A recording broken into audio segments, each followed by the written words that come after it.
ఎన్నికల సమయంలో ఇచ్చిన మెగా డిఎస్సి హామీని అమలు చేసేందుకు రాష్ట్ర ప్రభుత్వం సిద్ధమవుతున్నది. గతంలో గుర్తించిన సుమారు 5,000 ఖాళీలకు అదనంగా మరో 5,000 పోస్టులను కలపనుంది. వైద్యారోగ్య శాఖలోనూ మరో 5,000 ఖాళీలను భర్తీ చేసేందుకు కసరత్తు మొదలుపెట్టింది.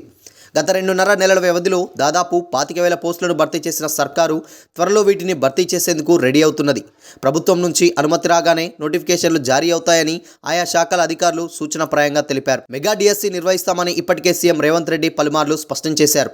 ఆయన ముఖ్యమంత్రిగా బాధ్యతలు చేపట్టినప్పటి నుంచి విద్యాశాఖలో వివిధ స్థాయి అధికారులతో ఉపాధ్యాయుల పోస్టులపై ఆరా తీశారు. ఖాళీల వివరాలను అందించాలంటూ ఆదేశించారు. ఇప్పటికే ఉన్న ఖాళీలతో పాటు ఈ ఏడాది ఏప్రిల్ నుంచి డిసెంబర్ వరకు ఖాళీ కానున్న పోస్టులను సైతం పరిగణంలోకి తీసుకొని లెక్కలివ్వాల్సిందిగా ఆదేశించారు.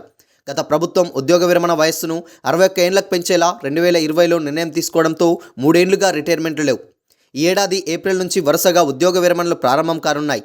దీంతో ఏడాది చివరికల్లా ఎంతమంది రిటైర్ అవుతారో వివరాలను సేకరించి పంపితే వాటి భర్తీకి నోటిఫికేషన్ విడుదల, పరీక్షల నిర్వహణ, ఫలితాల వెల్లడి వంటివి ఖాళీలను భర్తీ చేయాలని ప్లాన్ చేశారు. అందులో భాగంగానే విద్యాశాఖలో ప్రస్తుత ఖాళీలతో పాటు డిసెంబర్ వరకు ఖాళీ అయ్యే పోస్టుల సంఖ్య ప్రభుత్వానికి చేరింది. ఇప్పటికే గుర్తించిన సుమారు 5,000 పోస్టులకు అదనంగా మరో 5,000 పోస్టులు ఖాళీ అవుతుండడంతో మొత్తానికి ఒకేసారి మెగా డిఎస్సిని నిర్వహించి ఖాళీలు భర్తీ చేసేందుకు ప్రభుత్వం నుంచి విద్యాశాఖకు మౌఖికంగా గ్రీన్ సిగ్నల్ లభించింది. ఇక నిర్దిష్ట పద్ధతిలో ప్రాసెసింగ్ మొదలు కావడమే తరువాయి.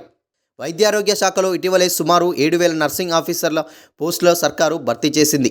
సీఎం రేవంత్ రెడ్డి స్వయంగా కొంతమందికి అపాయింట్మెంట్ లెటర్లు అందజేశారు. ఇకపైన ఆ శాఖలో దాదాపు 5,000 పోస్టులను భర్తీ చేసేందుకు రంగం సిద్ధమైంది. విద్య, వైద్య రంగాలకు ప్రాధాన్యత ఇస్తున్న కాంగ్రెస్ ప్రభుత్వం వాటి నిర్వహణపై స్పెషల్ ఫోకస్ పెట్టింది. ఈ రెండు ప్రజలతో నేరుగా కనెక్ట్ అయ్యే విభాగాలు కావడంతో మెరుగైన సేవలు అందేందుకు అవసరమైన సిబ్బంది ఉండడం తప్పనిసరిని భావించింది. డాక్టర్లు మొదలు నర్సింగ్ ఆఫీసర్ల వరకు వివిధ హోదాల్లో ఈ ఏడాది డిసెంబర్ వరకు సుమారు 5,000 పోస్టులు ఖాళీ అవుతాయని ఆ శాఖ అధికారులు లెక్క తేల్చారు. డిసెంబర్ వరకు ఆగకుండా వీలైనంత తొందరగా వీటికి నోటిఫికేషన్ విడుదల చేసి పరీక్షలు నిర్వహించి భర్తీ చేసేందుకు చర్యలు తీసుకోవాలని ప్రభుత్వం నుంచి అధికారులకు ఆదేశాలు జారీ అయ్యాయి. కాంగ్రెస్ పార్టీ ప్రకటించిన జాబ్ క్యాలెండర్, దాని ద్వారా భర్తీ చేయాలనుకున్న 2 లక్షల పోస్టుల హామీని అమల్లోకి తేవడంపై సర్కారు ఫోకస్ పెట్టింది.